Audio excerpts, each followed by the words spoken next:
లేదు అధ్యక్ష, మళ్ళీ ఒకసారి చెప్తా ఉన్నాను క్లియర్గా, 52,000 కోట్లు మాత్రమే ఈ ప్రభుత్వం అప్పు చేసింది. దాంట్లో 66,000 కోట్లు వీరు చేసిన అప్పు వడ్డీ కట్టడానికే తీర్చాము అధ్యక్ష.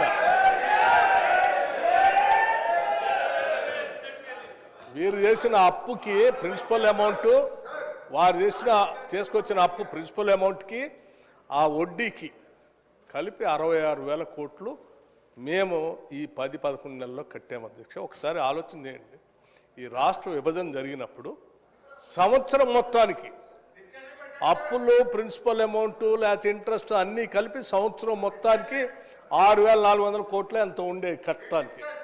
అటువంటిది ఈ 11 నెలల్లో ఈ 10 ఏళ్ళు వీళ్ళు పరిపాలన వలన సంవత్సరానికి 6,400 కోట్లు కట్టేదాన్ని మేము 66,000 కోట్లు బ్యాంకులు కట్టాల్సిన పరిస్థితి దుస్థితి తీసుకొచ్చారు అధ్యక్ష. వీళ్ళు మళ్ళీ ఇప్పుడు నీ సూత్రాలు మాట్లాడుతూ ఉన్నారు అధ్యక్ష. ఏం చేయాలా?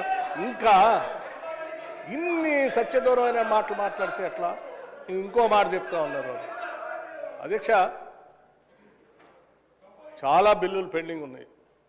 ఎస్, బిల్లులు ఎవరు పెండింగ్ పెట్టిపోయారు అధ్యక్ష? ఒకటా రెండా అధ్యక్ష?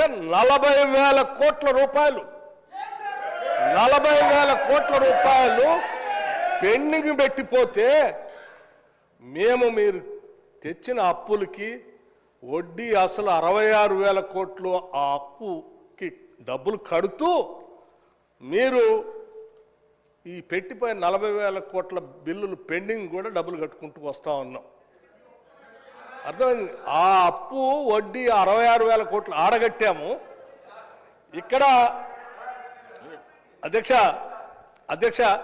ఈ 66,000 కోట్లు ఆడ బ్యాంక్ కడుతూనే వీళ్ళు పెండింగ్ పెట్టిన 40,000 కోట్ల